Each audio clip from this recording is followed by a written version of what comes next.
Welcome to Beyond the Box. Our guests are insiders that are now out and on our side, dropping nuclear intel and breaking it down just for you. And now it's time to introduce our hosts, Brenda Lankridge and Suzanne Haunt.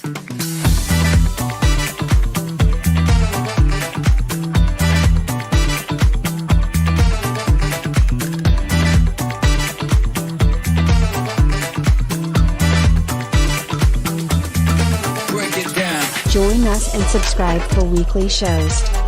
Beyond the Box begins now. Let's jump in.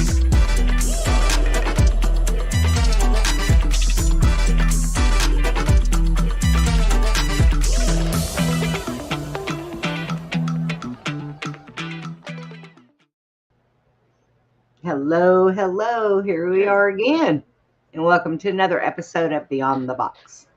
So tonight, Susie, I'm going to give everybody something to laugh at all night long, okay? Here we go. So as women, when we take a shower, we wash and we condition our hair, right? So I did this, and I rinsed my hair out, and apparently I didn't rinse it all out. So this whole side of my head still looks wet.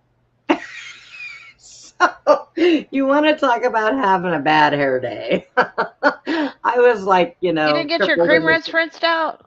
Not all of it. I had my flattener on my hair and it was burning. I was like, what is that smell? I had already had my makeup on and everything before I brushed my hair. Normally I brush my hair out first and then I do that. So I'm sitting over here going, what is this? Yeah, I didn't get it all out.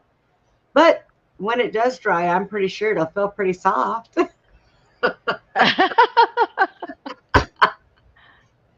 my gosh. And so we have got... It happens. I know. We've got Penny Bradley with us tonight. She does the full exposure now with Brian Tseng. And she is MK Ultra survivor and stuff like that. So, that's what happens. And it's horrible. Hi, Brett, Denise, Maria. Hey, everybody. Everybody. Right? Right? Oh, gosh. So how's your day been? It's been good. We've been running around out there in the woods, and we got trees being cut, so I'm getting some pasture, and I'm pretty happy about that. So I would think that you would learn to stay out of them woods with them doing those trees because of the snakes and everything. I mean, come on. You're a glutton for punishment, aren't you? They said they seen a lot of snakes back there, so I guess they got a few of them. I told them not to kill the black ones because they eat the bad poisonous ones. So, unless they there know are the actually good difference snakes, believe it or not. unless they know the difference between them and the water moccasins now. Yeah. Well, Yeah. the good ones are really black and shiny, and then the bad ones are kind of like a brown. The water moccasins are very aggressive. They're worse than copperheads. Aren't really even aggressive unless you like run over them or try to step on them. Try to save your dog. You should know. Then they're like, no. Right? Yeah. Tommy found that background for us. I'm in the process of trying to change things around. I'm not computer savvy, so I'm having a really hard time with it, but I've got some help, and that works out good. So, shall we go ahead and say our prayer and get us started so that we can bring everybody out? Yeah. So, okay. So, yeah, I wanted to say, I was thinking about, all the abuse that a lot of us, we have a lot of people come on who've been gone through some really traumatic stuff. And I mean, there's a lot of people out there that, have gone through some situations and everything, but some of them is just a little more hell on earth than others, and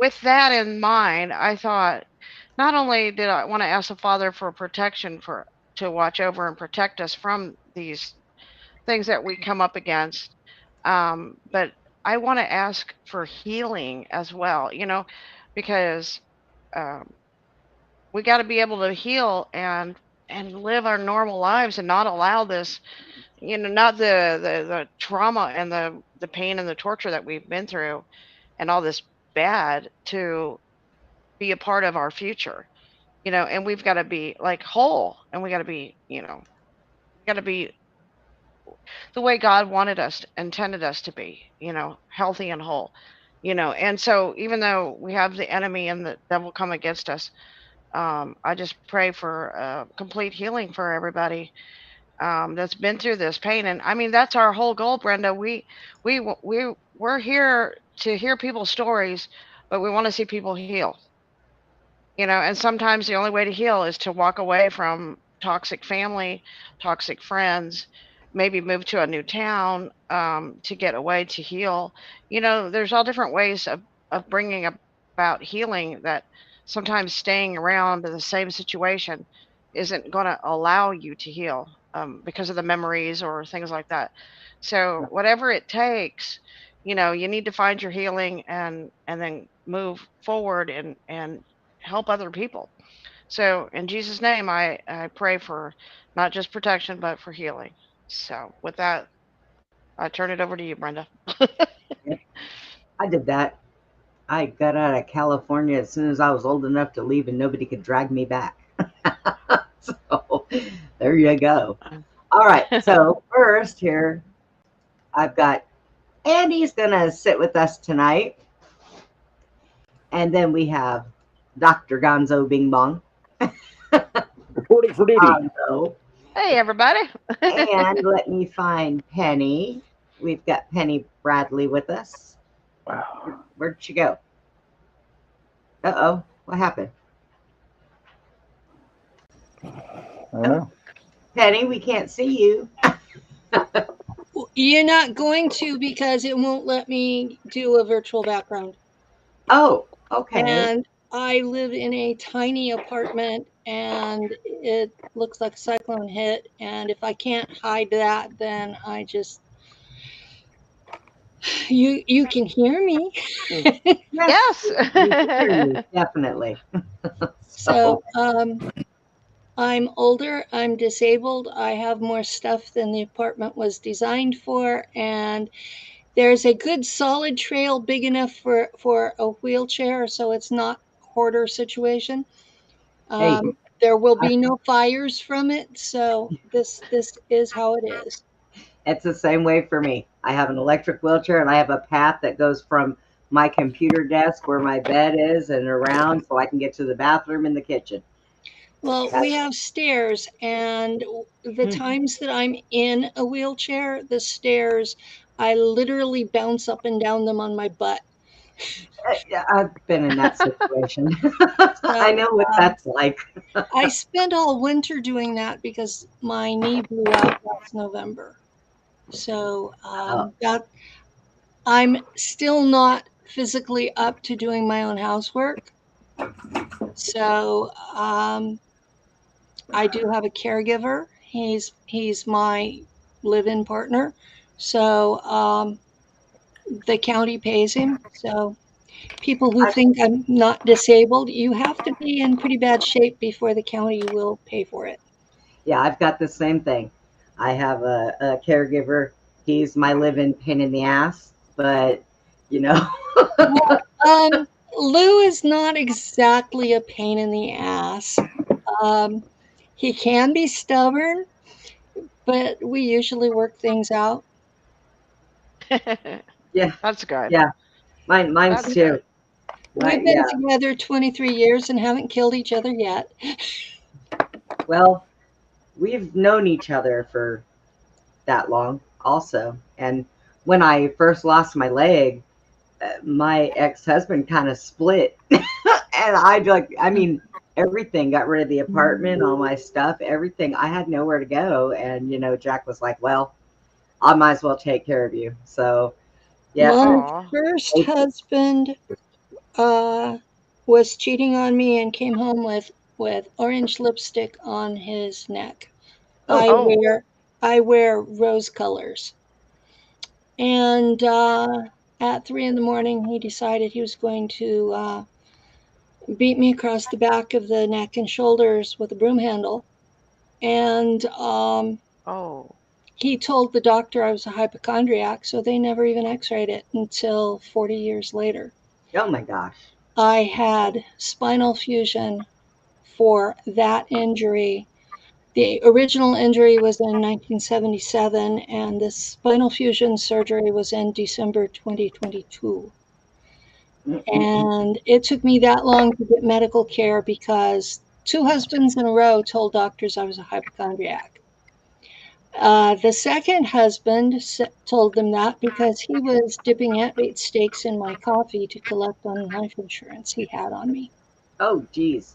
So I'm no longer a real trusting soul. That I hear you. Well, you and I had almost the same life. Difference is mine wouldn't beat me anymore. Well, my daughter's dad did, but I was very young. But I learned how to protect myself, and I keep pew pews around the house, and I'd have shot. So, yeah. There are reasons why men used to keep us as property. It's because they wanted to abuse us with impunity. Now, I want to state for the record, there are many, many, many good men out there. Oh, yeah. Many good men out there. I do not blame all men for the actions of the few who abused me. That's right. But the more women you talk to, the more of these stories you hear. Yeah. There are quite a few that do this. I believe that my first husband was like a handler, and he was quite a few years older than me. The only time I ever dated somebody older. And, he made sure that I stayed in check as much as he could. And then one day I woke up and said, I do believe that I'm an American and I'm a citizen and I have rights and I can do as I want. Well, And when I was little, I didn't have rights because even in California, you were the property of your father and then your husband and then your oldest son until the Supreme Court said otherwise in the early 80s. yep. And I was already an adult with 3 children at that point. Yeah. So I have lived as property. And now I am a legal person and I will never go back to being property. There you go. Amen. Yeah. I had my daughter in 84. And so when I met him, it was, mid 90s. And yeah, it didn't take me long to figure it out. I just had enough and I was done. Well, I met Lou at the time that the second husband's arsenic poisoning. That's what's in ate steaks. He was poisoning me with arsenic to collect on life insurance. And I was getting sick enough. I couldn't take care of myself. I couldn't work. I had reached the point that I couldn't even shower by myself. And I was trying to work anyway as the janitor at a limestone quarry. And Lou was the security guard. And there are laws about on a mine, you cannot be there by yourself unless you're the security guard. So he was having to babysit me, long story short. And over the time that I kept getting sicker and sicker and sicker, he started looking forward to the time that he had to babysit me. Hey, maybe I'm interesting. I don't know. But I was divorcing my husband, and he was putting me through a long divorce because he was hoping I would die before we were divorced because he would lose the money otherwise. And I was friends with the district attorney, and he sent me to a friend of his to do the divorce, and they both kept asking me, what's all the passion behind this divorce? You know, most people, whenever that you want to divorce them, they're okay with it. And then I showed them both the blood test results that I'd been poisoned with arsenic, and I showed them the life insurance papers, and they're like, oh my. Wow. But by that point, I had been at Lou's house long enough that it made it where they could not take him to court, because there was no proof of what time frame I was poisoned. Yeah. So we had motive and opportunity, but we couldn't rule out other people. And Wow. he had moved his ex into my house, and so we had this entire house full of, like, it felt like 20 people. So all they had to do was say any one of them could have done it instead of him. And so they put him on a program on the computer in California that if anyone else ended up sick while they were married to him, that this suspicion was on him. So then they could get a conviction for pattern. Oh, wow. Well, tonight, Penny, we have Andy and we have Dr. Gonzo Bing Bong, which is Tommy Edwards, with us. And they're both good guys. Andy is also disabled and in a wheelchair. So, hey, we got the handicap night going on. This is cool. Hey, you know, I think sometimes there are reasons why we ended up handicapped. Yes. Because we can had attest things to that. happen to us and they want to discredit us. Well, they're just handicapped, so they can't possibly have had that. I get a lot of that on my videos on my channel. Just the common person looks at me and says, well, she's fat, she's disabled, she couldn't possibly have been in the military. Although what I'm talking about was 65 years ago. 65 years ago, I didn't look like this. Right? Hey, 7 years ago, I didn't look like this either. I didn't look like this. When was the last time I was thin? In the 1990s. I was still considered a trophy wife in the 1990s. It was after the arsenic poisoning that my body just completely fell apart. And to be honest, I'm lucky I'm still alive. Yeah. I just went through a really bad bout of hospitalization for 2 weeks. And oh boy, let me tell you, I got out of the hospital. It was like right back after I got out of a coma. All I could do is go from my bed to a bedside commode. The show was down for a couple weeks. I couldn't even hardly function. It was terrible. The only one I really talked to and when I was in the hospital was Susie. And it was just, hey, well, yeah, Andy, I got on the radio. Did I call you too, Tommy? Yeah, several times. Oh, good God. What did I say? Please don't tell me I told you that you were pregnant with my child. No, it was. I think you said the 112 was. Oh, jeez. Yeah, the first 3 or 4 days that I was there, they had me so medicated I didn't even know my name. And apparently, I got on a radio with Andy, and I was there for like 20 minutes and puking up stuff, and I don't even remember calling anybody. It's terrible. You're talking way out of your head. Yeah. What does that say? It was hilarious. What's that? Oh, I was trying to see what Tommy was writing. Oh. The most effective mind control is repetition. Yeah. And What do you got, Tommy? What does that say? The most effective form of mind control is repetition. Yeah. Yep. We're talking about handlers. That's one of the ways they control us is just by repeating the same shit, gaslighting the shit out of us. Yeah. Yeah. True. They gaslight really bad. And once you've had one person treat you that way, you recognize it almost immediately when the next person starts it. And then they start telling you you're crazy because they're not doing that. Yep. Yes, they are. Yeah, true. True. True. I had somebody do it to me for 5 years.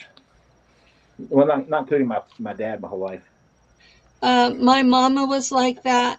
My mama is still like that because I broke contact with her. I hear from other people about how horrible I am and how I should be good to my mama. And I'm like, I stopped talking to her because she cussed at me for 2 hours straight.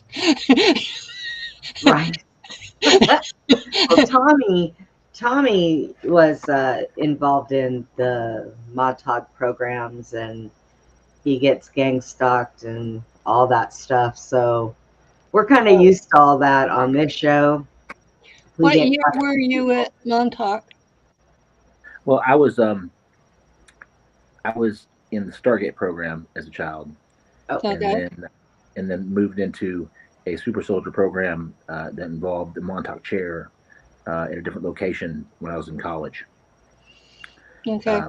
There are and several of those chairs, and there are at least 5 sites across the United States that we have located through survivors.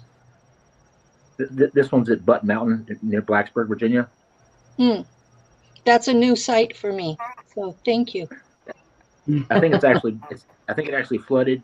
It was underneath Mountain Lake, where they filmed the movie Dirty Dancing, and the earthquake that cracked the Washington Monument. Yeah. Actually caused this is a natural mountain lake with no river or anything going into it. It drained. Right into the base underneath. Yeah. Well, that might be a blessing. Yeah, but now the lake's filled up again, so I don't know if they've pillaged it out, but it's there. There's another one in the area too, the base anyway. There's Radford Army Ammunition Plant. The ones that I knew where they were before talking to you. One is in New Orleans, and the other one is somewhere in Indiana. It could be Hawkins. I mean, they did base Stranger Things on the Montauk program. So I'm pretty sure there's one near 29 Palms in California. Yes. Because a lot of the people coming forward talk about having had their initial training there. I had my initial training in Langley, Virginia. So there's also one in Denver. In where? Denver. I have a little bit trouble hearing, so when you clip that final Denver. word, Denver. Okay. Denver, Colorado. Okay. Is that underneath the airport also? Yeah. There's a lot of stuff between Denver and Boulder. A lot of stuff. Yeah. My ex-husband went to boot camp out there in Denver. Ooh. Was he normal at all? Well, he was. I got married 3 times. Let me tell you, third time's not a charm. But he was my second husband, and he was pretty normal. He knew things about me and didn't think that I was very normal, but nobody who has ever really known me has thought I was normal. I mean, he understood some of the things that I went through when I was younger.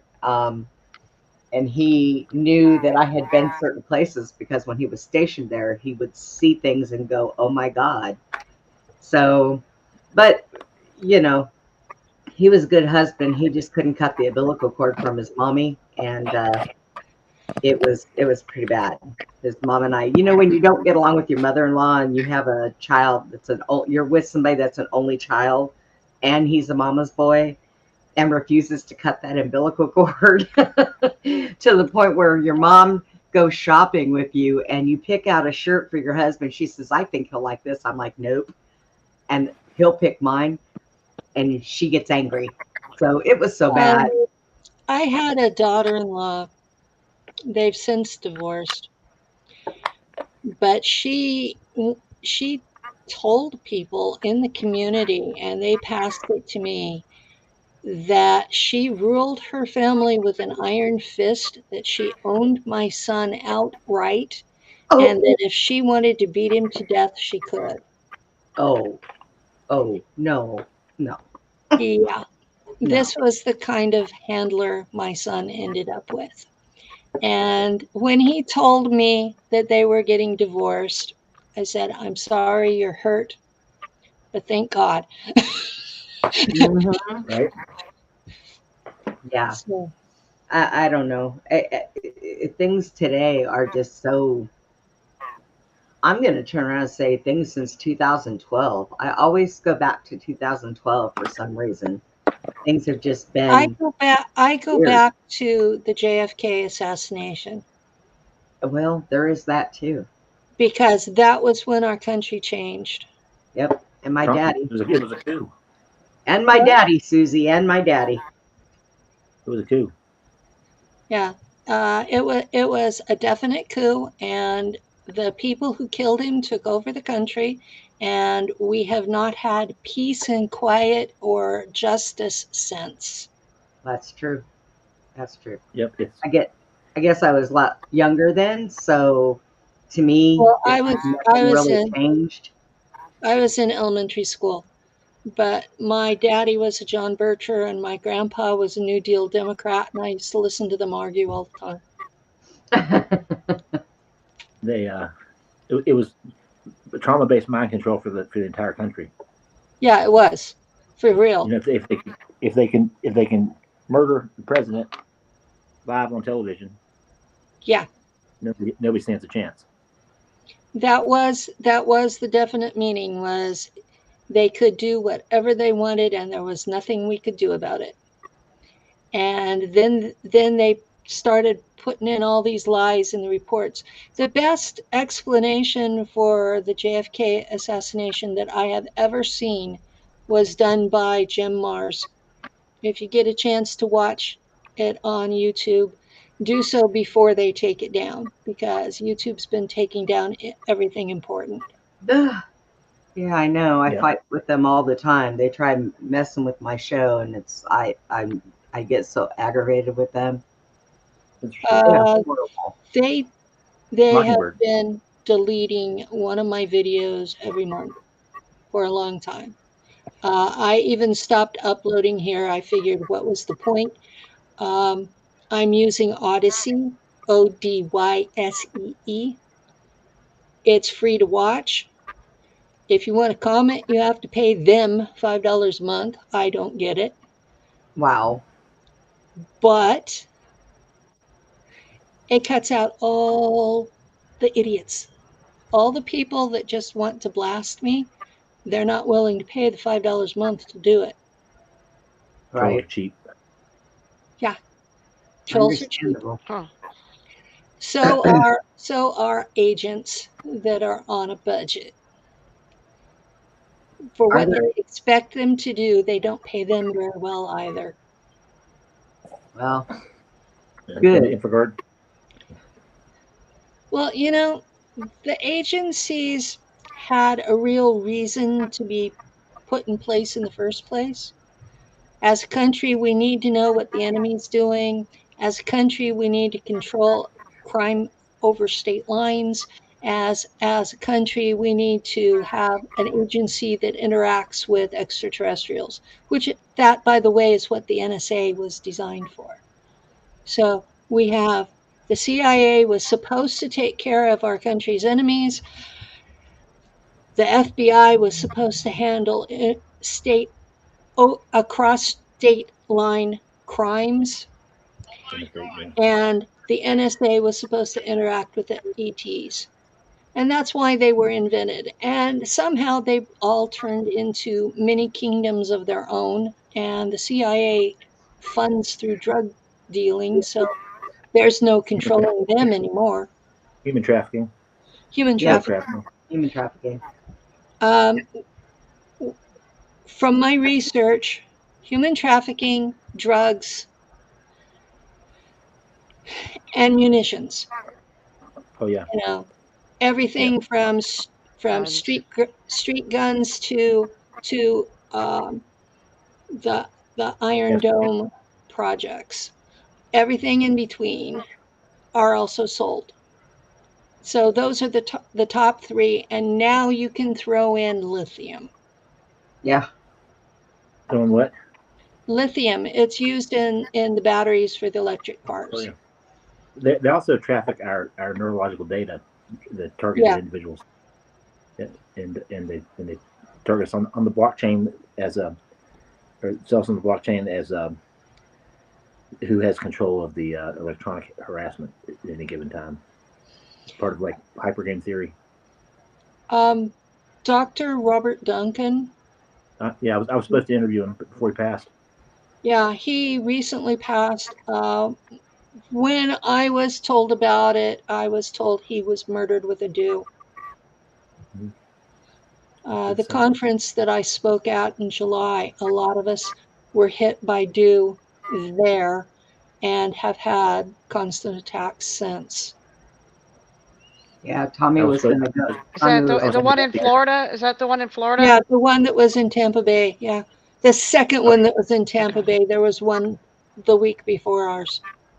I was supposed to speak at that too, and had a tragedy in my family. My nephew passed away suddenly, Well, and then the night of his celebration of life, I got a really weird message from somebody that I had met one time when I was in Nashville, and they made some kind of statements that were very pointed.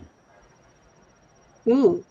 That were that led me to believe that maybe it wasn't just natural causes. We have a troll in the community who's going around and threatening people, and he has what we call sock puppet accounts. Yeah. And so he has a lot of we know it's a man. I've interviewed him in the past. I'm not going to name him and give him traction, but Yeah. He has recently come forward claiming to have been part of the attack on Matthew Mornian last weekend. I saw that live. I missed it, Wow. and I wanted to see how bad it was. So, because I've heard different things from different people, so I just wanted to have an idea of what it was, because I've heard that he had a bloody nose, and then I heard he was throwing up blood. Yeah. He said he was throwing up blood, and then when he came back, his nose was bleeding. Yeah. Okay, so it was both, not an either or, but a both and. Yes. Okay. Because Matthew's a friend of mine, and I'm really sorry you didn't make it to the conference. I would have loved to have met you. Thank you so much. Likewise, I appreciate it. I'm looking to. I'm going to speak next year at the conference. Okay. Yeah. Remember to bring some sort of EMF blocking fabric, because I would guesstimate at least half of us got hit with DEW. I do on a daily basis. I think we need to invest in making Tommy a hat and a suit made out of aluminum and copper. Aluminum draws the stuff, so you don't want to use that. No aluminum. There's a company. Can I give a plug? Yeah. I use their cap. It's lessemf.com. They have an entire assortment of clothing items. I use their brain cap to stop the V2K. Oh, okay. But they have like underwear you can wear, and it has silver in it. It costs money because of the silver. And a lot of people come back to me and say, Wow. "Oh, this is expensive."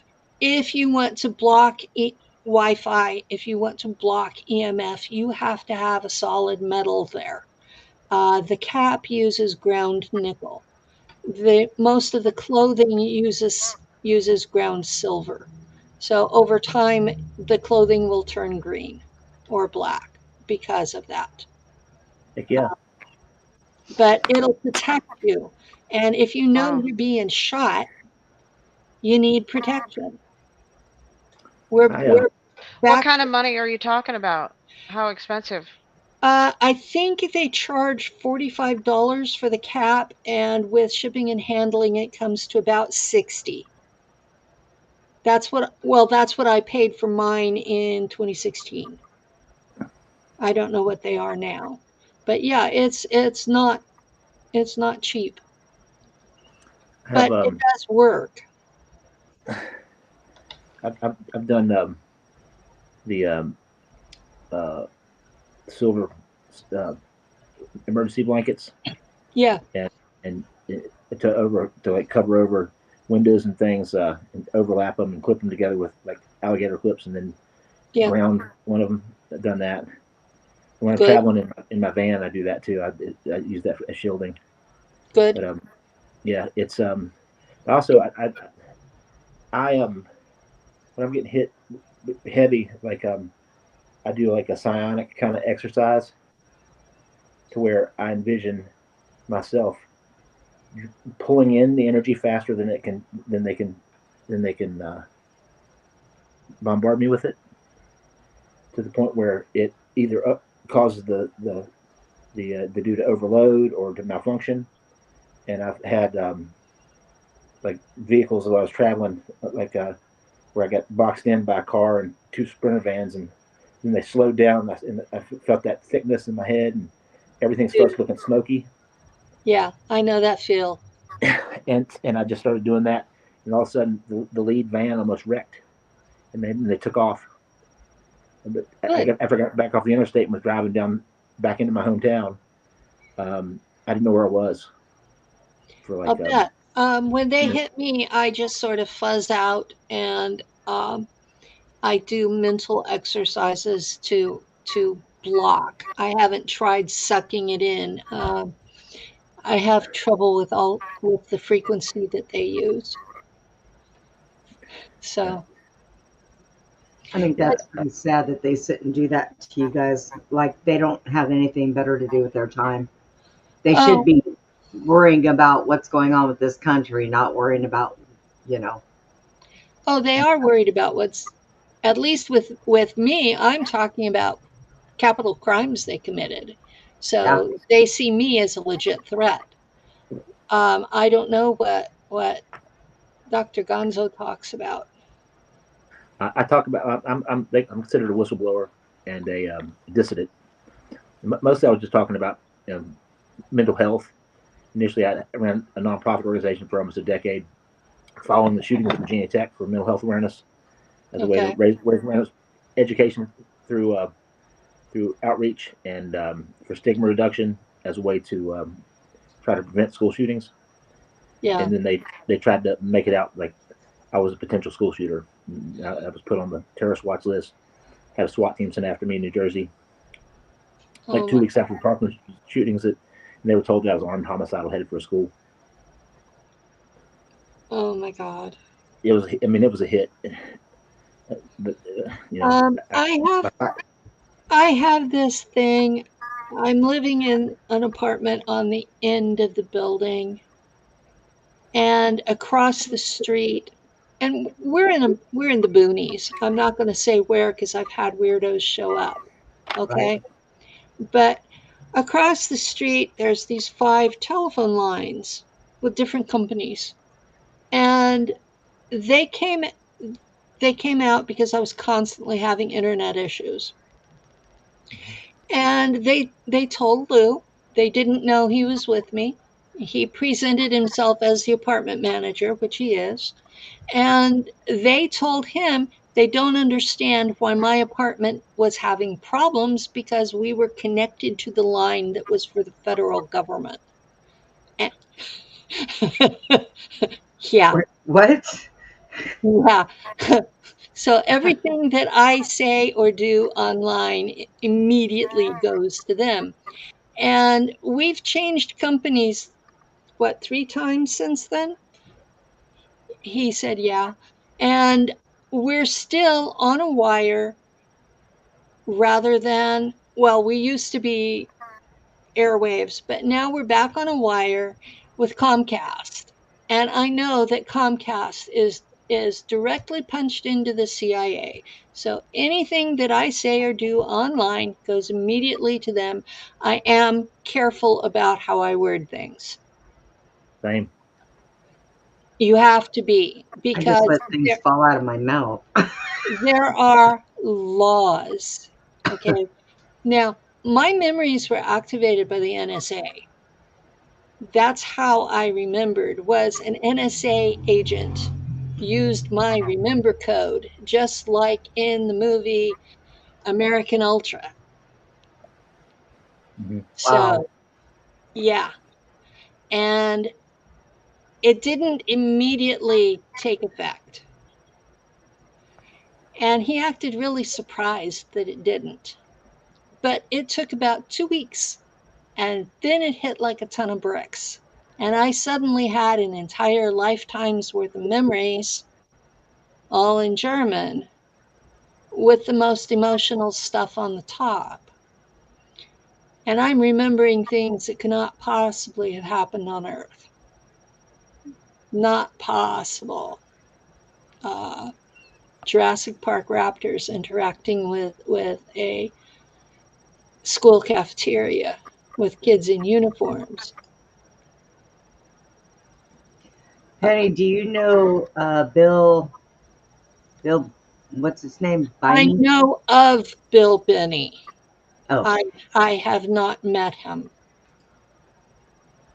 okay. I've been public since 2016, and I've been telling basically the same story the whole time. That I was kidnapped as a 4-year-old. I was by men in green fatigues. I was put in a Jeep and driven cross country to Langley, Virginia. And I was mind fractured there and then sent to Montauk for 6 months and then sent back to Langley. And after the whole 5-year process, I was put in an elevator. And when the elevator opened, it said, Willkommen ins Mars. Welcome to Mars, in German. Wow. And that I spent Wow. 25 years there. Now, was it really Mars? A lot of the stuff I remember is coming up on NASA photos. I don't believe NASA's got their shit together anyways, It's fake. but It's a front. I do believe that we can go to these other realms, planets that they say we have. But I think Yeah, taking just the like elevator is a proper way to put it. just like the JFK shooting, when they were going to shoot a teacher into space, Chris McAuliffe in 1986. They when they did that, they ensured that every school child in America was going to be watching that. Yeah. And then it exploded, and all of a sudden, our Star Trek dreams of the future and Jetsons, bubble cars and sky houses just went out the window. It was suddenly it just made him seem incompetent. That was a complete blood sacrifice ritual. If those people were even in the rocket when it went off. Now there it is. Bingo. Thank you, Penny. Because I've seen photographs of those same people afterwards. Yep. But they all continued their lives somewhere else. You can also use AI to make those photographs. So you don't know. Photographs, videos, recordings are no longer proof because they can use AI. And if they've given it to us, they've had it at least 20 years. Oh, yeah. So Yeah. you have to think about it, that, none of that stuff is valid anymore because AI can copy anything. Now, Just because the version we're given screws up humans' hands and arm lengths and things like that doesn't mean theirs does. true. But then you do have people that are given certain information that they're not allowed to expose things, but actually know for sure. And NDAs. yeah, you I have have some of those who talk those to me. people. Yeah. So there will be times that I will say I can't say who said this. I don't take credit for their information. I share it as having been given to me. I try to draw a sharp line between what's my memories and what other people have told me. And if they are public, I will give who said it. If they're not, I protect their anonymity because it's dangerous to be public. Oh yeah. Yep. I have a lot with me. Susie knows. Well, I think Tommy knows too. That I'm not privy to say. Whether it be for my own safety or for their safety. Mhm. You know what I mean? So Oh yeah. so it does get hard because there are people that should know what goes on. I mean, even the stuff about me, there were certain people involved I'm not allowed to say because the family is still alive. And Yeah. so it makes it hard. You do have to be very careful what you say. I know Suzu wants to explode at the seams with what has gone on with me, but unfortunately, right now, I'm not privy to say. So it makes it hard. I had a very devastating childhood myself that started, I think it started when I was a little over a year, almost a year and a half. And then I remember absolutely nothing till I was 5. Then I remember absolutely nothing after that until I was 12. I don't remember anything before I was 4. But I know I was mind wiped when they took me to Langley. So it makes sense that I wouldn't remember anything. And when they brought me home, I didn't know who my family was. And Mom and Daddy were teenage married folk, and I was their first kid. And so they were young and they weren't very sophisticated. And they didn't believe in amnesia. So, and what was this gibberish I was speaking? It wasn't their English. So I got several hard beatings. By the time I started kindergarten, I was speaking their English again. Wow. Yeah. Well, I had been in space or wherever, and I had been speaking a German dialect for 55 years. How was I supposed to remember English? True. That's true. Are you talking like the 20 and back sort of experience? It's some of us are taken for a lot longer than 20 years. That's one of the things that people have trouble with, the whole idea of technology that can shrink your body back to a child, but they have it. If you acknowledge that time travel is real, if you acknowledge that the technology can shrink you back to a child, your mind isn't, but your body is. If you acknowledge that the technology exists to support those technologies, as in 0 point energy and things like that. Yep. Okay, if you accept those three things, then the rest of the story is logical. Yep. We are used, well, my people, super soldiers and SSP, and the main difference seems to be the SSP or the officers. So we have a little more background, a little more training in being polite, a little more education. So you have super soldiers that are rah, and you have officers that realize we've committed crimes.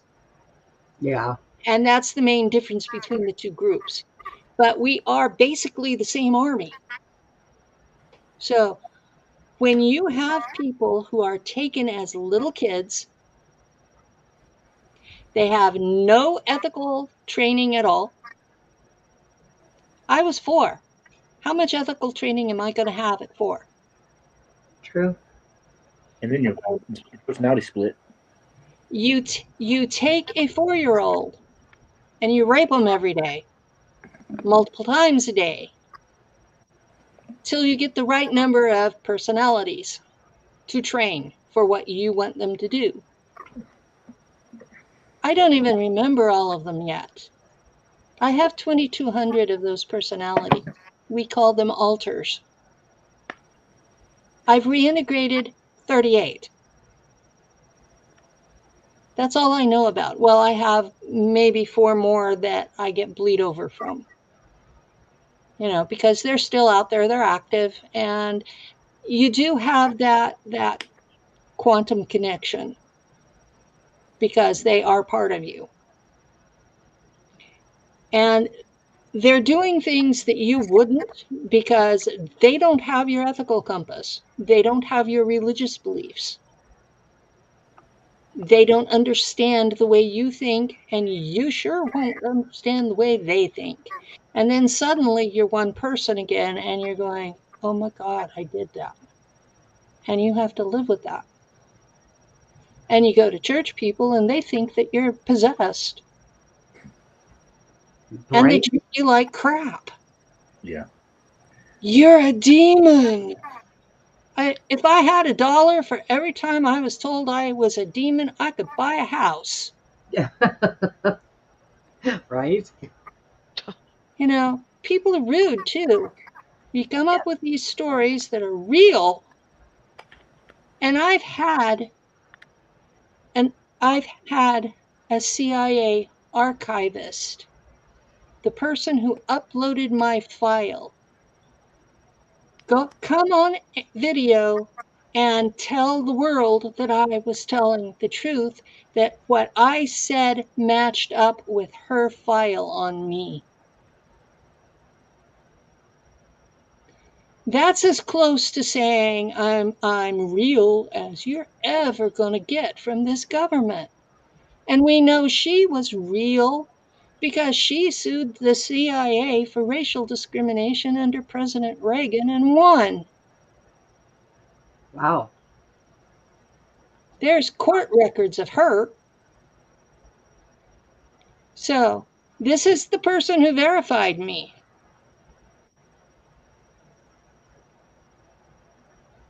Huh. And That's good. that's still on my YouTube. I made sure that it's also on my Odyssey and my Rumble. But that's still up. You look for the Doris Neely interviews. I did 3 of them with her. The second one, we talk about her background. The third one is where she finally got frustrated and said, but you don't remember this, and you don't remember this, and you don't remember this. So you were in the military, Wow. correct? not on Earth. Okay. I am not allowed to be called a veteran. That would be legally stolen valor. Oh, wow. But the program I was in, they told me that I was U.S. Navy on loan to them. All of the American space programs used to be under the U.S. Navy. The one that used to be called Earth Defense Force is now Space Force. Right. And it was the only one that was volunteers. They knew what they were signing up for. The rest of us were kidnapped children. And that's what I keep stressing over and over and over and over and over is our government is kidnapping little kids, Yeah. raping them, and then training them to kill other people. That's what this program is. That's Right. what's illegal about it. If they stopped this crap and only took consenting adults, they would be within their bounds. I think that's what I was getting at. I was wondering if they take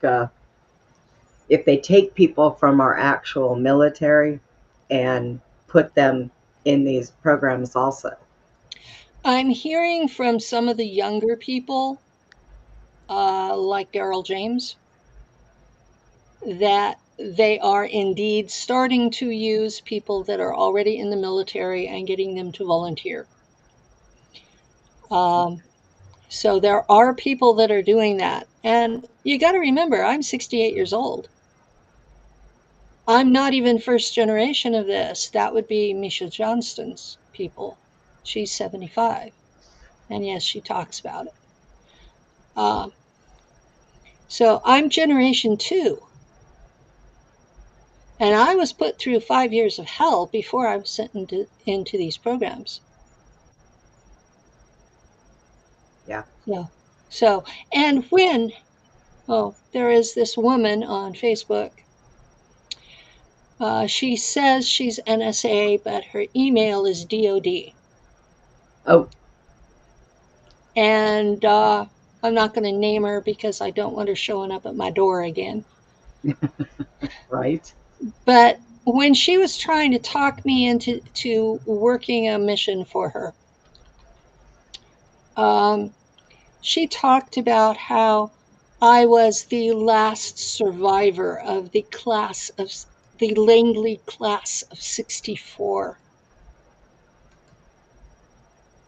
That's what they called this training, was a school. I was in a graduating class. There were 1,000 of us on day 1. There were 20 of us when we got sent through that elevator. And now I'm the last one.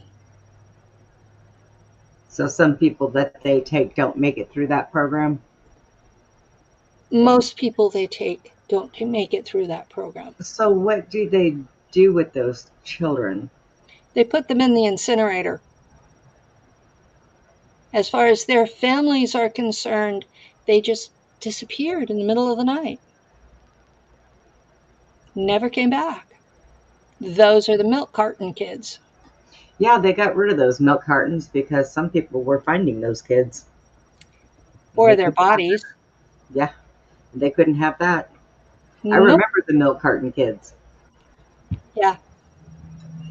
So there are still kids being taken. They're just not on milk cartons anymore.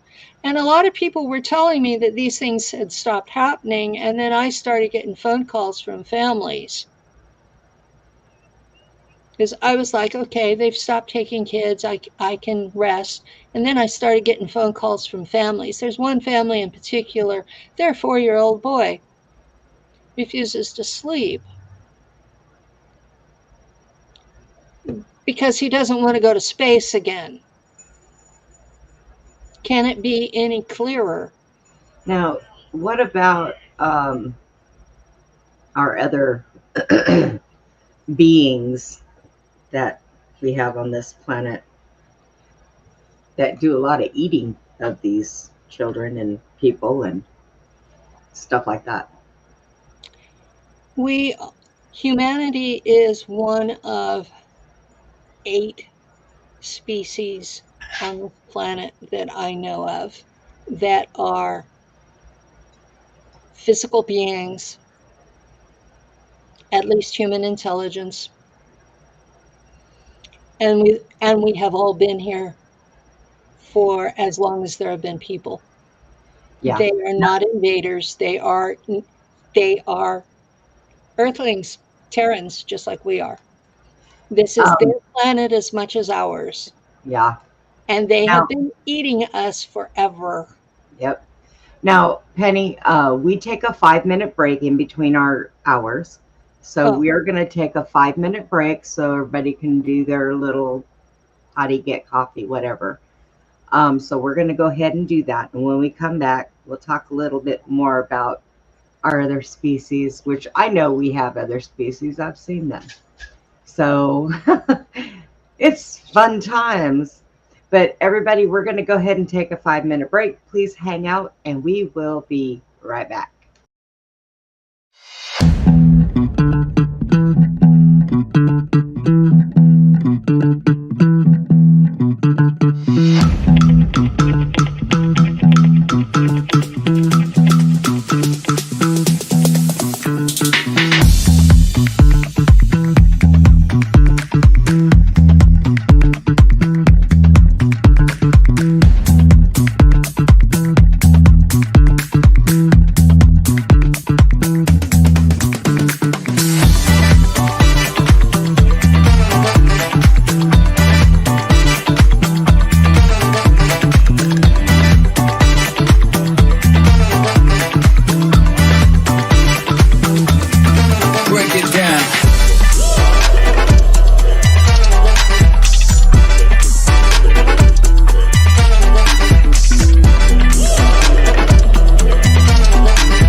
we're back. Woohoo! And Susie's not there. Tommy said he'll be coming back in a minute.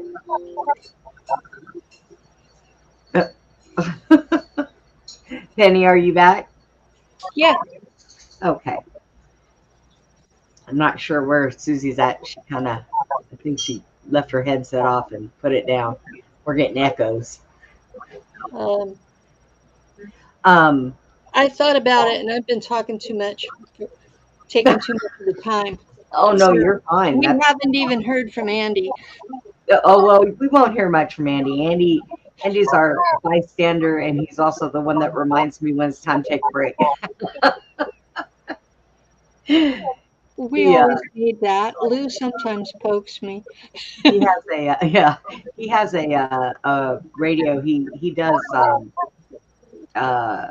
photography for like the fire department and stuff like that. So he listens to the radio to see what all's going on. So he keeps himself muted so that the radio doesn't squawk. Susie, there's something going on with your headset because we're getting echo. Well, maybe. Susie, can you hear me? Yes, I'm back. Okay. Yeah, I was going to tell you there was something going on with your headset because we were getting echoes, but it's I better know. now. I had it off. Better.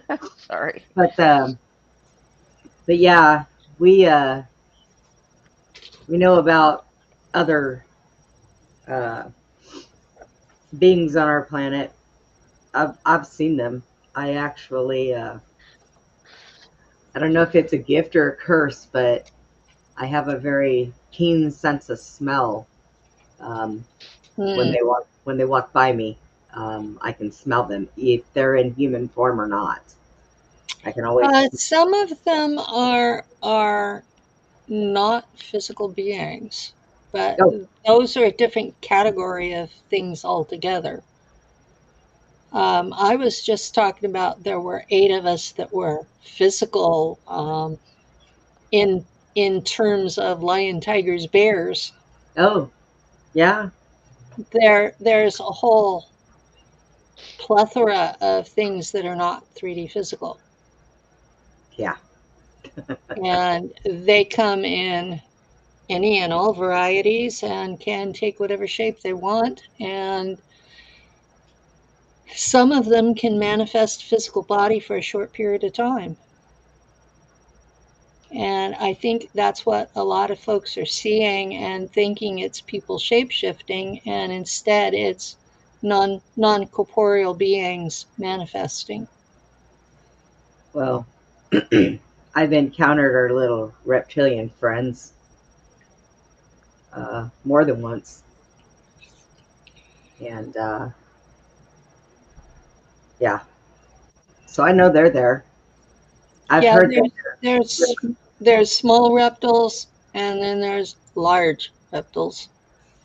Yeah. So I haven't really seen small ones. I've seen some large ones. But I haven't seen any small ones. I've heard about the small ones. As a matter of fact, Tony Rodriguez, I think he spoke at the thing in Florida. He was supposed to speak, but he was at a conference in Paris. Oh.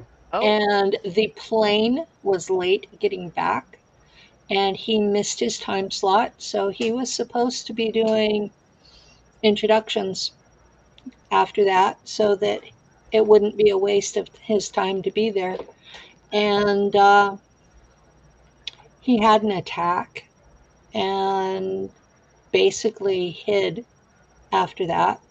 Oh, shoot. I have a lot of respect for Tony. Yes. And his was the first attack there that I heard of. So we've had him on the show before. We really like Tony. Yeah, I'd like to get him back on. Tony and I were admins in a Facebook group for SSP and super soldiers.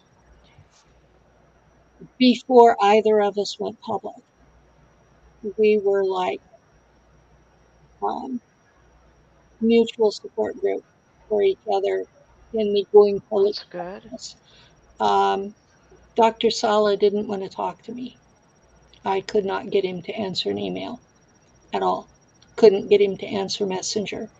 But he eventually did talk to Tony, where I was in a Facebook group of, I still consider them right-wingers. And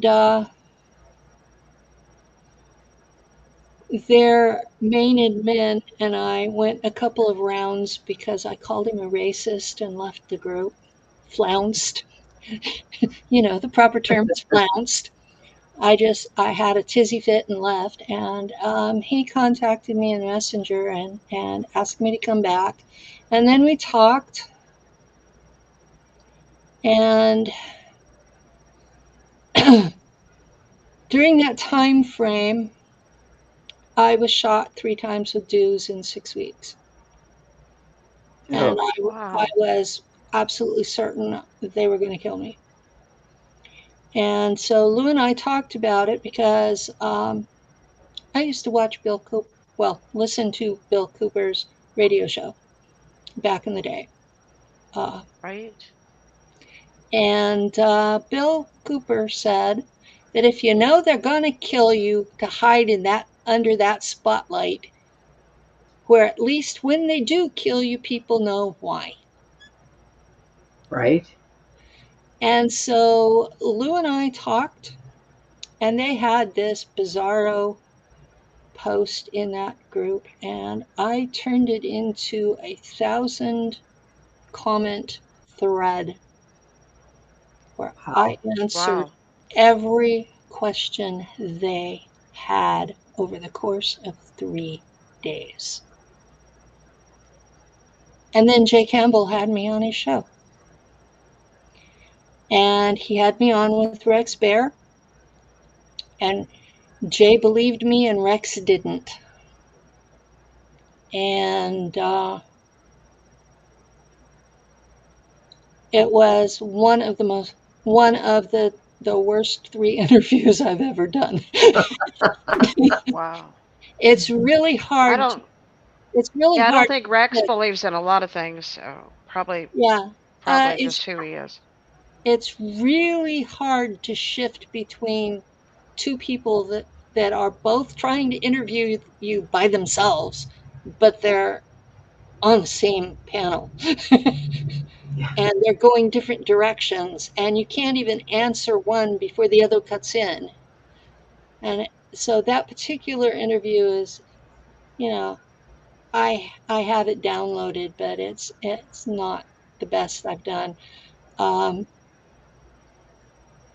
I was interviewed by some people who since then have decided that I'm an arrogant B-word and have been attacking me because I was asked to speak at Tampa Bay. And it's rather shocking because de facto he brought me forward. He has almost a dozen of my videos still on his channel. He's made a lot of money off of monetizing them, and I don't understand why suddenly I'm the devil. Some people are like that. We've gone through some of that stuff. And we had an explosive interview a couple times. Wasn't very good, but it happens. And people that you think are on your side, and you think that everything's fine with them, all of a sudden they switch lanes on you real quick. Yeah. I have that happen on such a regular basis that I kind of keep people at arm's length now. I assume that my attackers are going to be people who are friends. So, I do. Is that part of the targeting? Like they choose you to be a friend, and then They turn on you. Is that kind of like part of the Well, we gang call it stalking thing? programming. Okay. All of the people who have been attacking me are actually survivors of these programs. And we have programming when we're sent back. Okay, if you've heard about the factions, people who are in Kruger are programmed to kill people who are in Monarch, and vice versa. So those two factions always try to kill each other. And the people who were in the German fleet, Nachtwaffen, and the people who were in, well, they're using 3 different names for it now. They're calling it ICC, Planetary Corporations, or the Alliance. Those are all the same thing. The Germans call them bankers in space. If you know anything about 20th century German history, you know what Germans think of bankers. So, yeah, the bankers are what really caused World War II. Now, is there any way to break that programming of wanting to harm other people? Yes, but you have to go through hypnosis with someone who's QHHT trained, or someone that has developed a process that works, like Misha What is Johnston. the QH? What is that? What does that stand That- for? Quantum healing hypnosis therapy. Okay. Kind of like what Mario And does. I think Mario does that. I think Rocco's going through that right now too. I think Brian has given him some people to help him. Brian has given Rocco some people to help him, and since I'm one of the people that Rocco was so angry with for so long, I don't want to talk about him. Yeah. Good, No. bad, or indifferent. Right now, I'm hoping he's healed. I'll put it that way. I'm really Right. hoping he's healed. I know all of us are seriously damaged. Yeah. And at this point in my life, I just want the attacks to stop. Right. Right. Right. So now, I have a question. So these attacks that Penny, because I've been around a lot of the super soldier kind of people for a while, and I noticed that there is a lot of attacks on individuals within community. So I mean, that's a big problem, right? I mean, what's going on? Okay, when I came into this community around 2015, because my memories were activated in 2013. It took me a little while to figure out what I was remembering.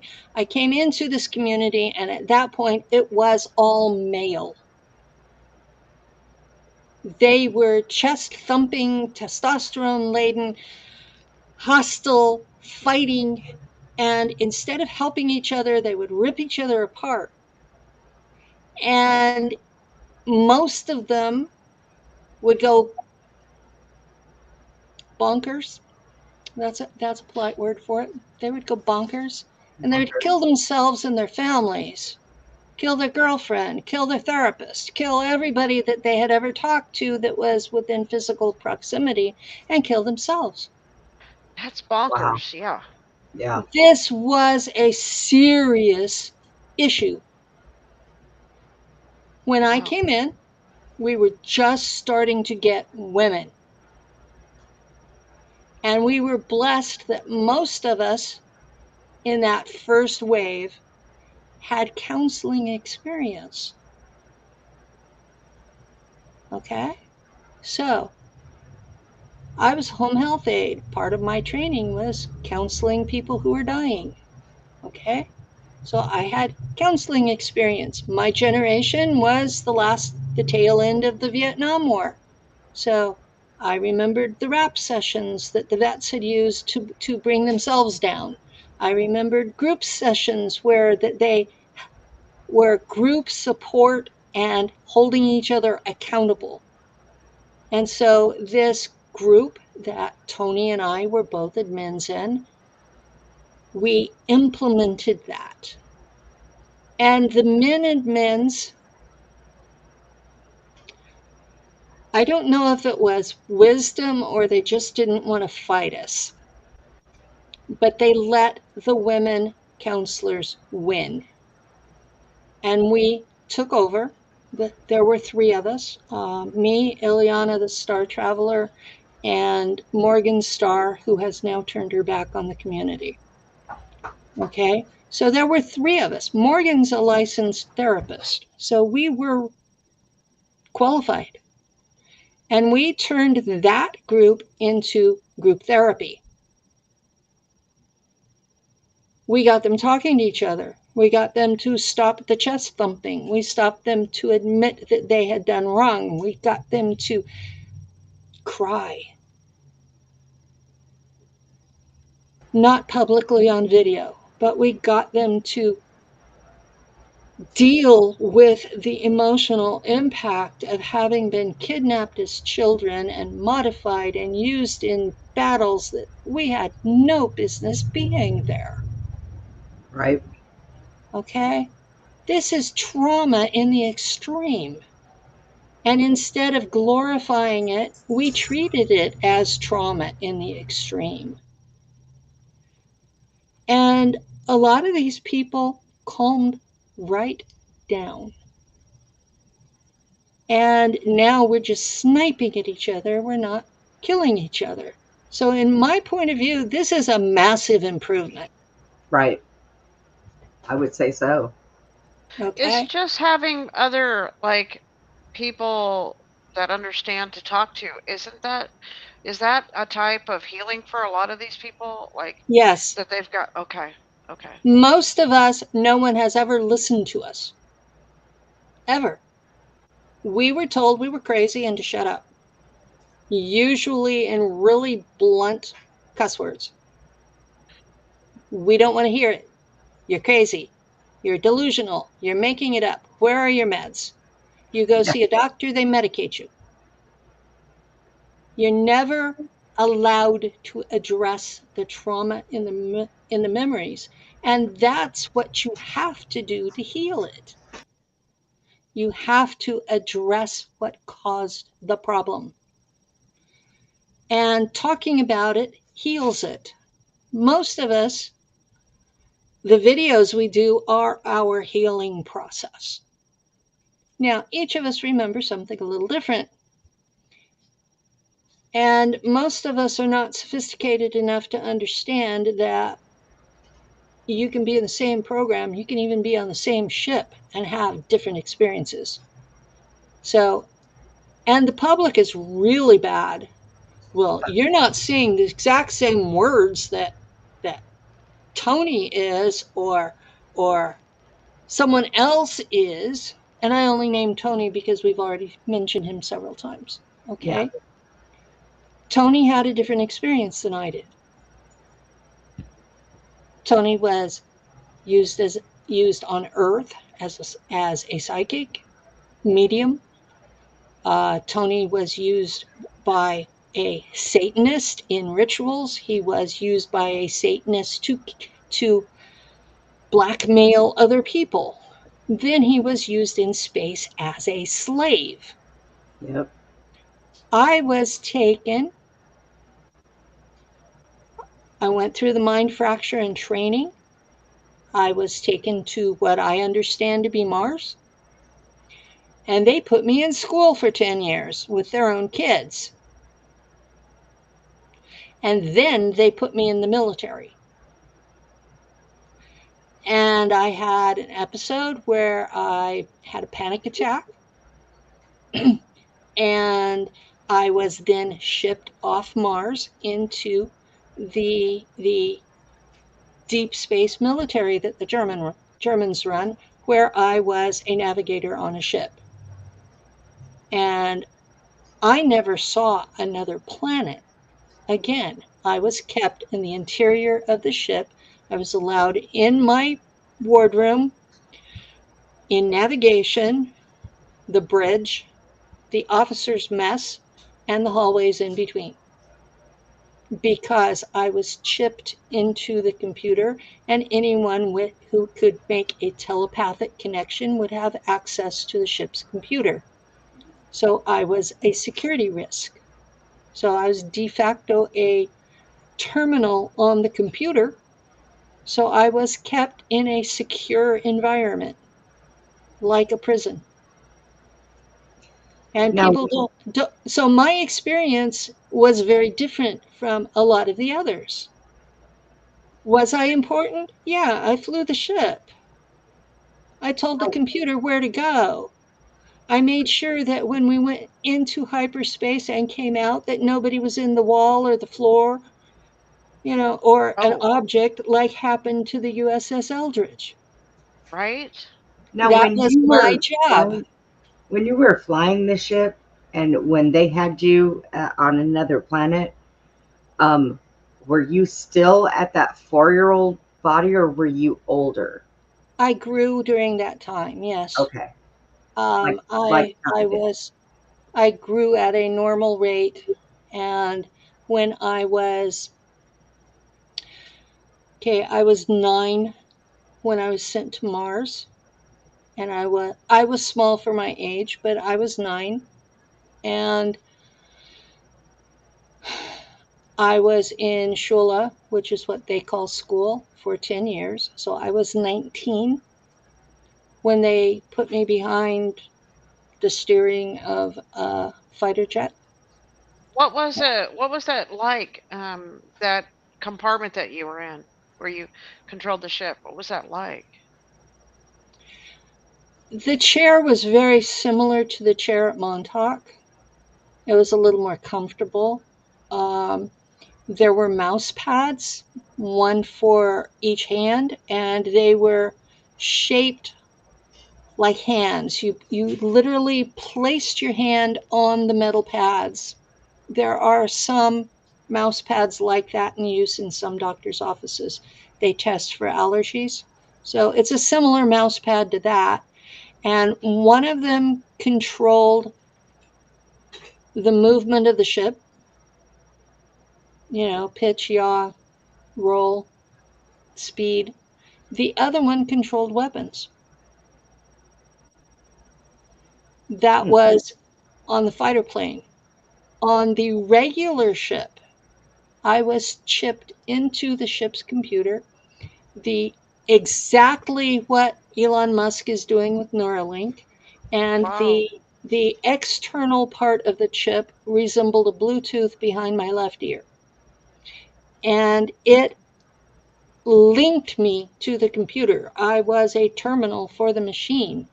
And my experience of it was I became the ship. Oh, wow.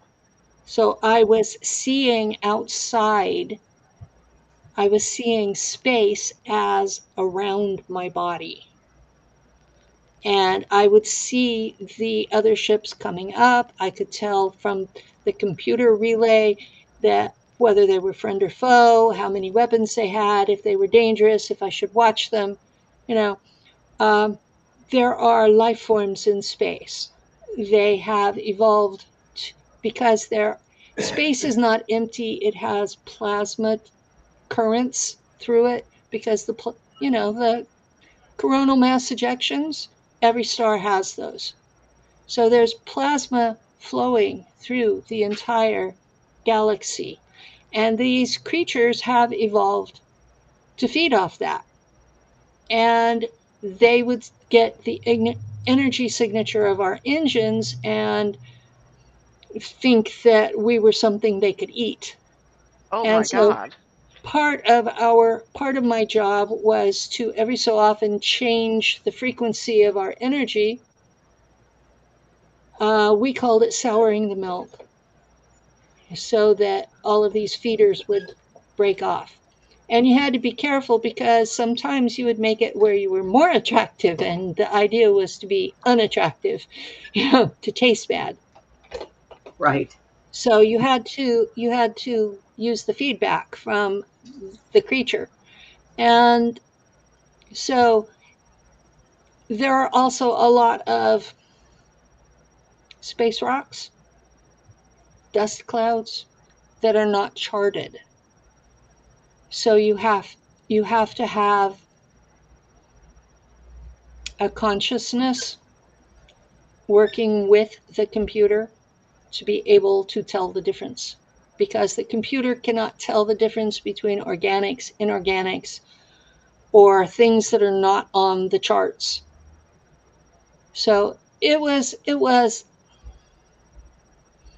a sensory immersion, and it was shift work.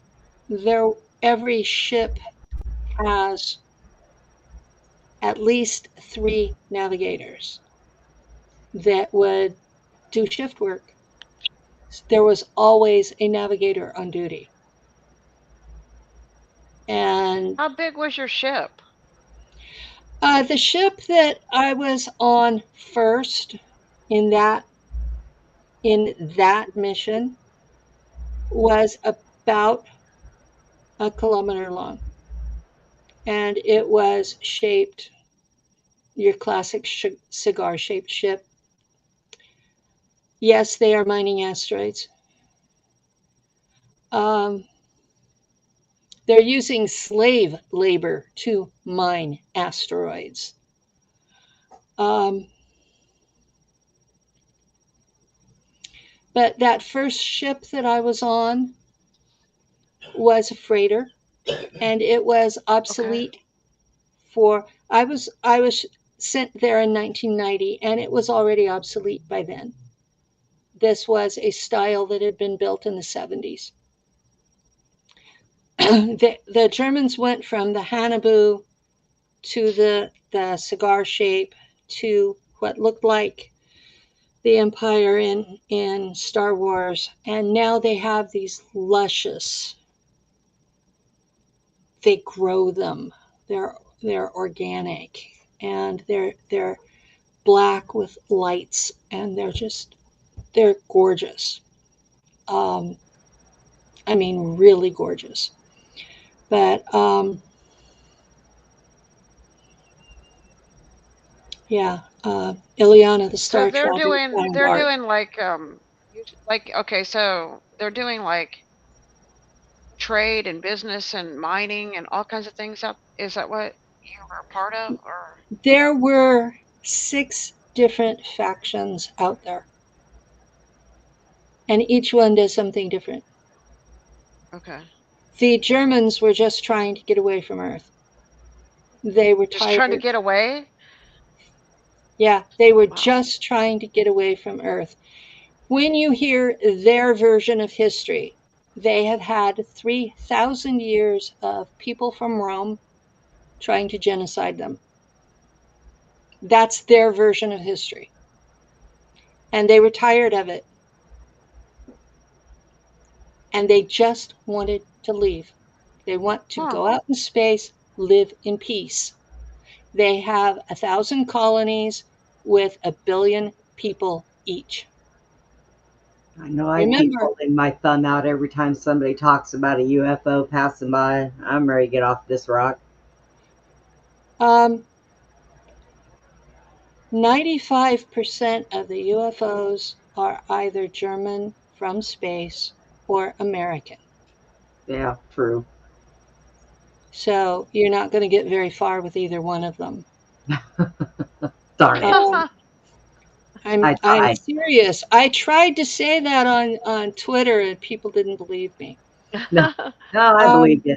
95% of them are either German or American, and there are 125 races that have permission from Solar Warden to be on Earth. Those are visitors. Those are not the 8 species that live here. So anybody who thinks humans are at the top of the food chain really, really, really needs a wake-up call. We are part of the food chain, like as in they like us.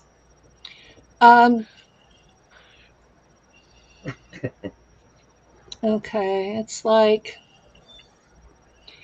the food chain. You have an alpha predator, and then you have smaller predators below that.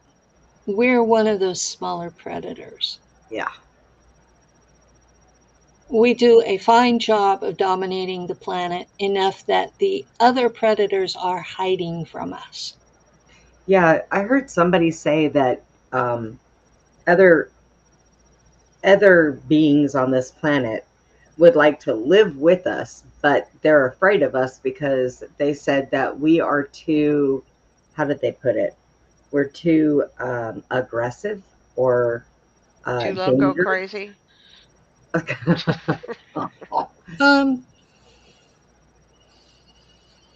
How do I put this where it doesn't sound terrible, insulting, nasty?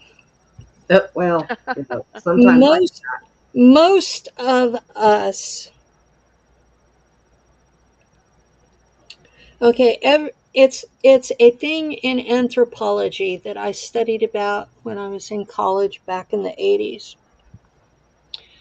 It's called ethnocentrism. Whatever our kind is, that's the best. And everybody else is crap, and it's okay to kill them.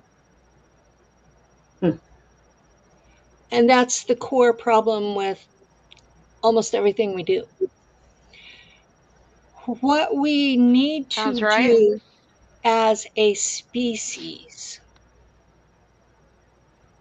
we need to at some point decide that our kind is anything native to Earth.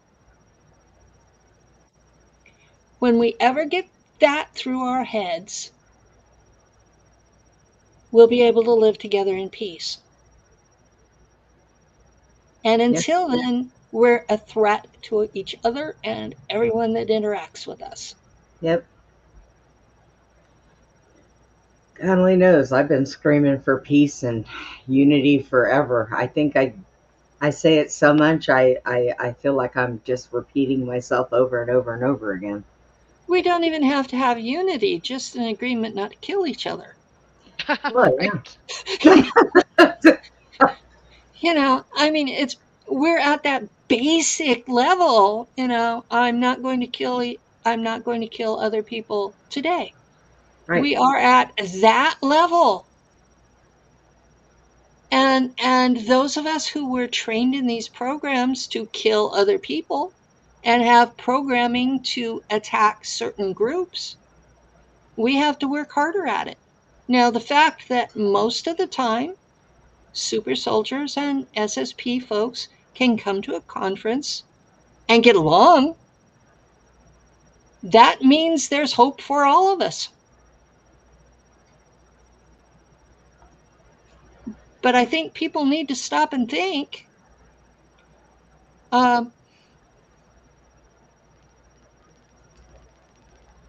When are we going to stop saying so-and-so is our enemy and stop saying, I just don't agree with you?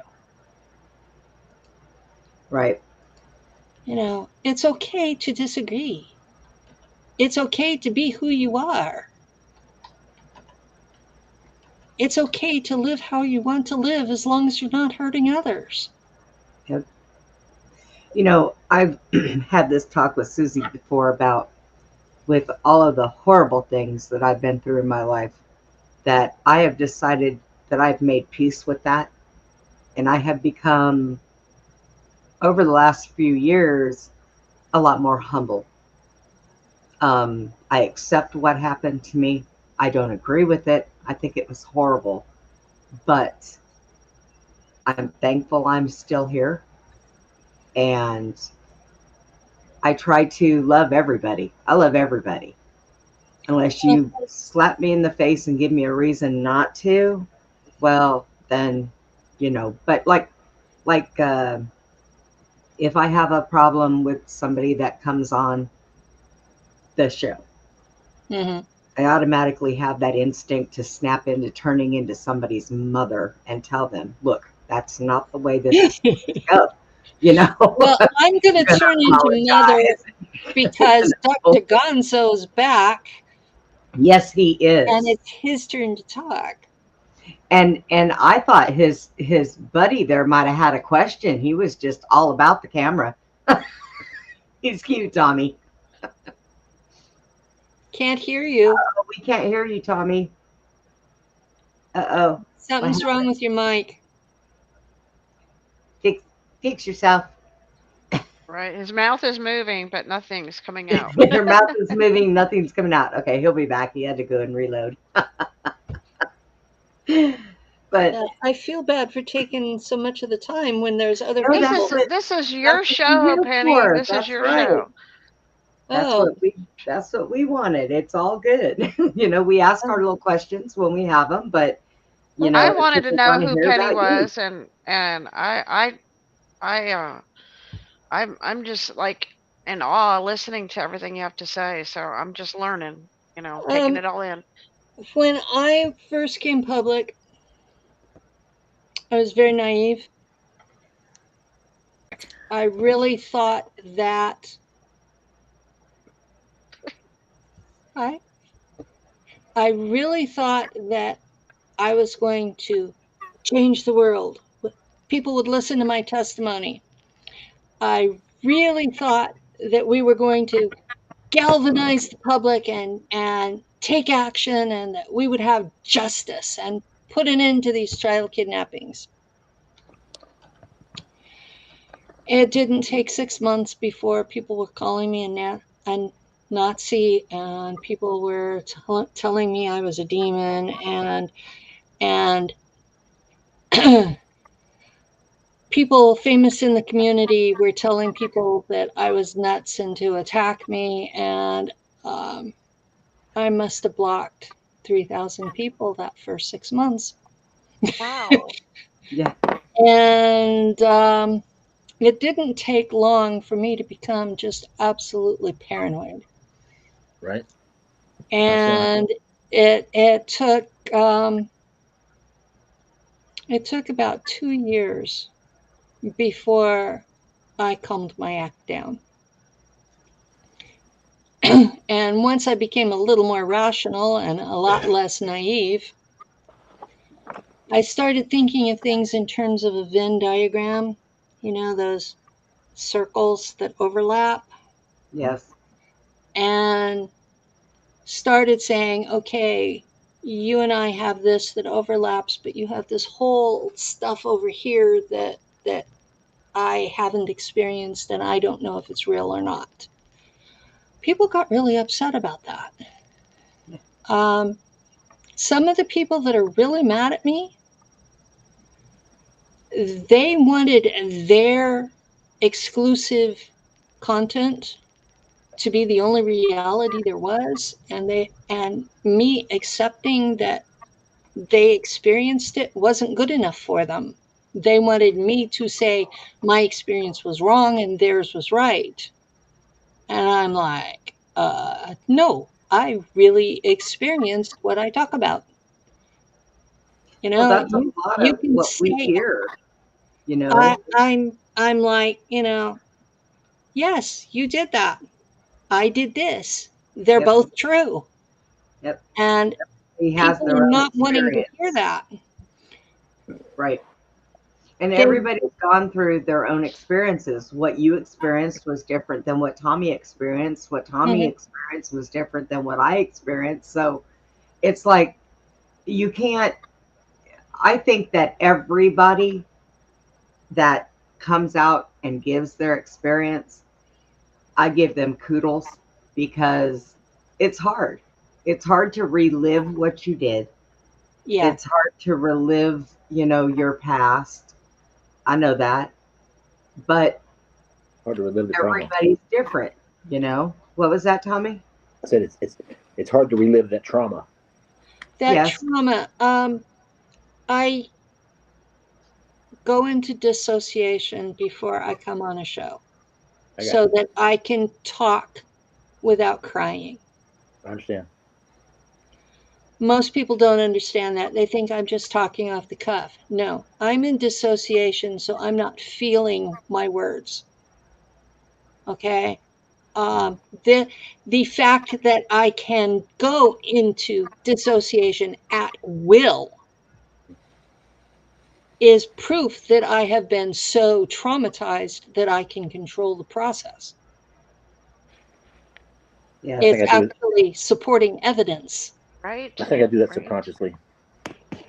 I do it at will now because there are times I know I'm going to have a difficult interview, and there are times I don't know these people. I have no idea. I've gone on to shows where a friend of mine was supposed to be the host, only it turned out her co-host actually ran the thing, and the co-host was hostile. Yeah. Oh, I wow. had one interviewer from London that she spent over an hour screaming, you're a Nazi, you're a Nazi, you're a Nazi, like some sort of a trance, Wow. because I was kidnapped as a child and turned over to Germans. So I was a Nazi. I was born in Germany, from what I was told. I'll put it this way, there are 50 million Americans who have German ancestry. How are we demonizing a sixth Yeah. of our population? Well, I Right. mean, it's like the Japanese internment camps during World War II. You know, we're not immune to discrimination or towards demonization of you know, like ethnicities or nationalities, especially if somebody has like a genealogical connection there. Well, I have a genealogical connection to every royal house in Europe. That Same. doesn't mean I'm going to walk into a country and be queen. Right? You know, If it was Right. that easy. William the Conqueror. Yeah. I mean, really, come on. Just because you're related to somebody doesn't mean you have access to anything that's theirs. After all, Exactly. it's theirs. True I that. know that. Question. And I personally believe that every single person chooses for themselves if they're going to be good or evil, and that they make that choice every day. I think that's true. Yeah. And Well, I think for the most part, I think there's some folks that are so broken and traumatized that from such, you know, like you know, serial killers like Henry Lee Lucas. He's from Blacksburg. Susie met him years ago, and he was horribly, you know, beaten as a child, and his mom would dress him and put him in a dress and send him to school. She would actually pimp him out when he was a child. His dad was disabled, had broken his back or something, and he would like take a cart and go downtown and sell pencils on the sidewalk in Blacksburg to try to make some money. But yeah, I have counseled a lot of people privately. Mhm. I don't acknowledge who I have counseled because that's their private business. sure, I understand. But I don't you would be shocked at how many people are out there that their own parents are trafficking them. well, I believe it. I mean, yeah, that I believe that. That was one of the things that just completely horrified me. Most of them turn out to be decent people anyway. Yeah. Penny, question about the 8 different species that are here. Yeah.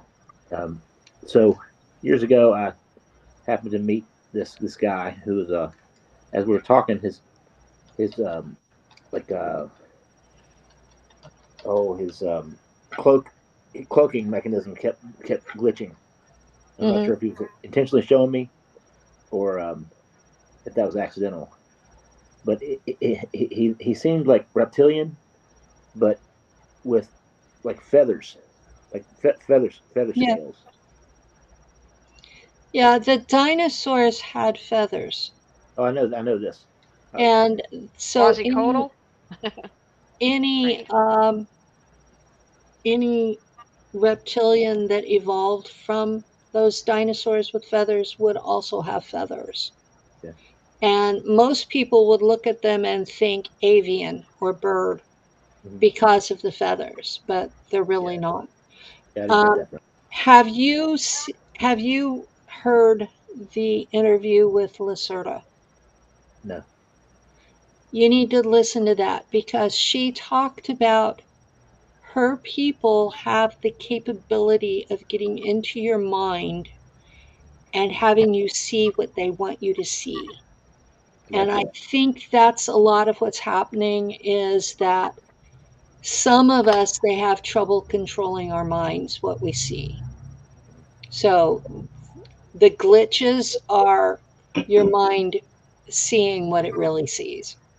Now, I'll tell you what I did learn because I've encountered the reptilians being held at a gunpoint working on stuff down in one of the tunnels.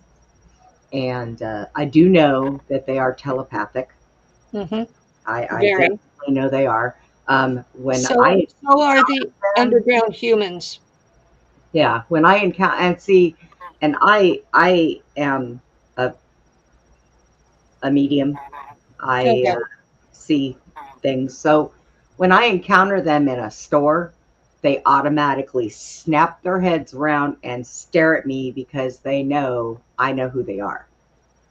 Yeah, I Automatic. get a lot of that too. And I try My- not to let them realize that. Like, I'll try not to notice them, but like I said, I have this curse and I can smell them. My father used to beat me senseless if I described anything that he couldn't see. Oh, my mother did that to me in the store when I said that's not human. She said, I will beat your ass right here in the store. I was like, Yeah, if Penny, did that, you that's how I did you see learned what things? was Do you see things too? Like, do you see that a lot? Do you see a lot like that too? Yeah, that's part of there's a mix of abilities that go together with being a navigator. One of them is you see into more than one dimensional reality at the same time. Because the navigator, you're traveling through hyperspace, which is between frequencies. And so if you're going through between frequencies, you need to make sure that when you come out, you're not going to be inside a planet. So this is one of the abilities that goes with being a navigator. You have to see more than one physical reality at the same time. I see them overlapping. I see physical reality as solid.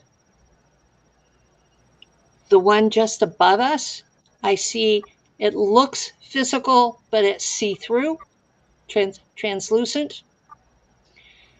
The next one up is like a overlay, the overlay sheets that they had for the overhead projectors, the transparencies they called them. That's the level above that. The level below us looks like cartoon characters, like in what was Really? it? Like in the movie Roger Rabbit. Roger Rabbit? Yeah. Yeah, I was just like thinking that. And those things are dangerous. right? Oh God. So this is how I go through life. I see these things, and they're all overlapping. They're there together. When I was a lay minister in the Episcopal Church and I was serving communion, there was one day that I happened to see. I was serving communion wine to the congregation, and I saw overlaid on their faces skulls. Oh. Not everybody. I've had that happen. And it was all the people that were judgy and angry and Oh. total pain in the ass. These were the people that had skulls over their faces. And the priest was one of them. Oh. And it made for a real interesting day. Yeah. The real I bet. skull and bones, huh? Yeah. Well, And the guys, people that I knew them as really sweethearts, none of them had it. well, Interesting. we only have a few minutes left. So I'm going to go down the line. And Penny, Would you like to tell people where they can find you, how they can help you? I recently started a Substack. I gave Susie all of the links, so she has them if she wants to put them in the description. I've had a Patreon for probably, 3 or 4 years now. I was on YouTube. They have been slowly deleting my work. So it's been almost 2 years since I stopped uploading there. I haven't deleted anything. Anything that's been deleted was done by YouTube. When they started that nonsense, I moved to Odyssey, Odyssee. And my Patreon supporters wanted me to be on Rumble. Rumble, at the level I'm of memory that I use there, is $100 a month. Yeah, I know. So my Patreon folks are paying that. Okay, I don't ask people for a lot of money. I ask people for $5 a month. If you can handle $5 a month, 20 people at $5 a month pay for all of my social media advertising and videos. Now, if I have a special thing, like my car breaks down where I have to have a car to get to doctor's offices, then I'll do a GoFundMe on Facebook. I'm not asking my supporters to do that. I've had people tell me that I need to ask for a new laptop. I normally operate on a desktop and it's relatively new, so I'm not panicking over not having a computer that works at a conference. I mean, come on. I can email Brian the stuff and he puts it on his. Right. Well, I know. I'm not into the money part. I live on Social Security disability. Right. I do too. I know how that is. It pays my bills. Yep. It doesn't pay enough to support a podcast. Well, so I'm grateful for the people who donate, and I'm beyond grateful that they are being consistent and paying for Rumble. And That's nice. I know how hard it is for everybody out there, especially with current inflation, and I am really, really, really appreciative. Well, and I'm not going to ask for more than what I actually need, and right now they're covering it pretty well. That's good. I download or upload to Rumble because I was going to go ahead and pay for the Rumble, and then something happened to this platform, so I'm having to pay for it instead. So yeah, I know how it is. Trust me, and I would love to go live on Rumble. Well, I had to pay on Twitter, so I'm paying $16 a month on Twitter. I'm paying. To be lowest level verified, yes. Yeah. Because they weren't going to let me see anything anymore, and I'm at the 400 character level. They wanted 1,000 a month. Oh my God! For the next step, and I'm like, oh no. Crazy. I pay for Skype because some of the people I interview are in Australia or England, and that makes the international calls reasonable. I pay for Zoom. Wow. And it's $200 a year. Yeah, that's good. I pay for Rumble. I pay for Odyssey.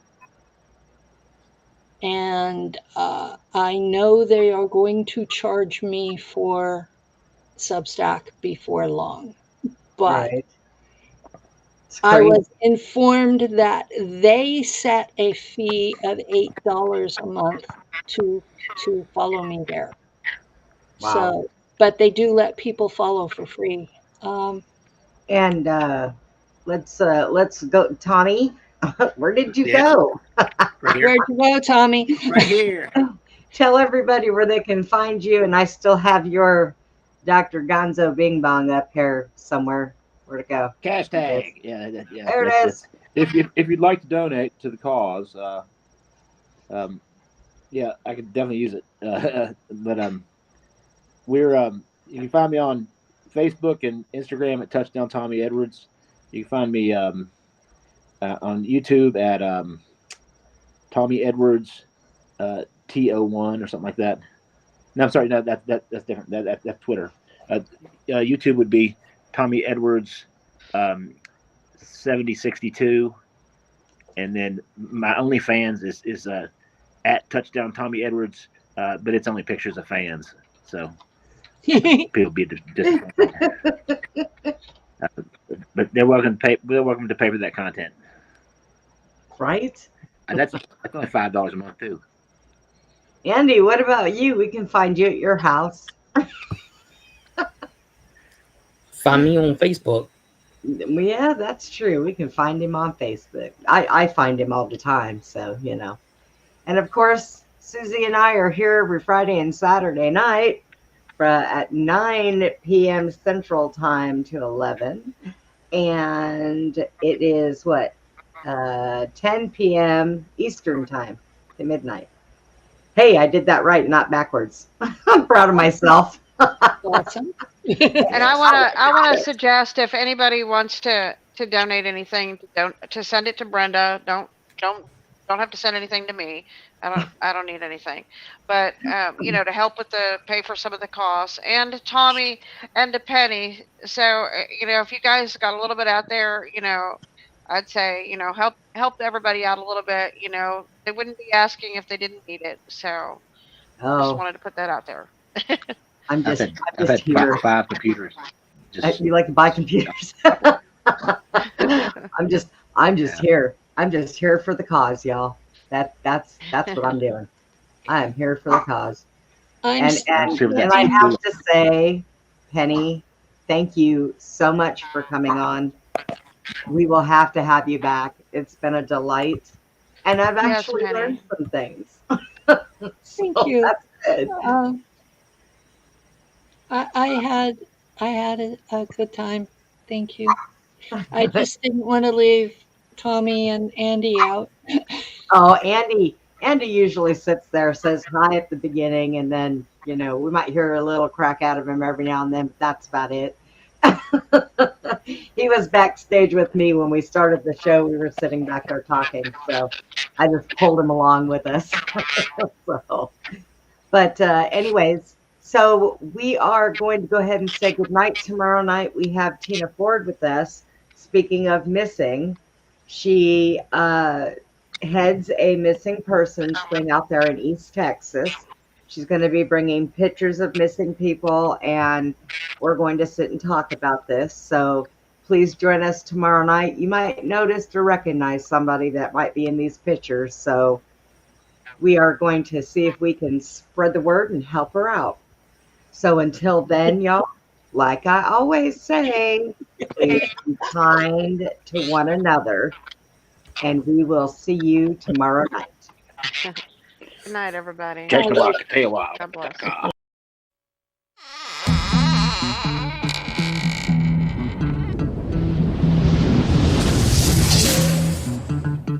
Goodbye for now, from Beyond the Box. Please join us again for Beyond the Box, Friday and Saturday evenings, from 9 p.m. to 11 p.m. Central, 10 p.m. to midnight Eastern. Join us for more intel bombs from our extraordinary guests. Good night, Putin. Good night, Tucker.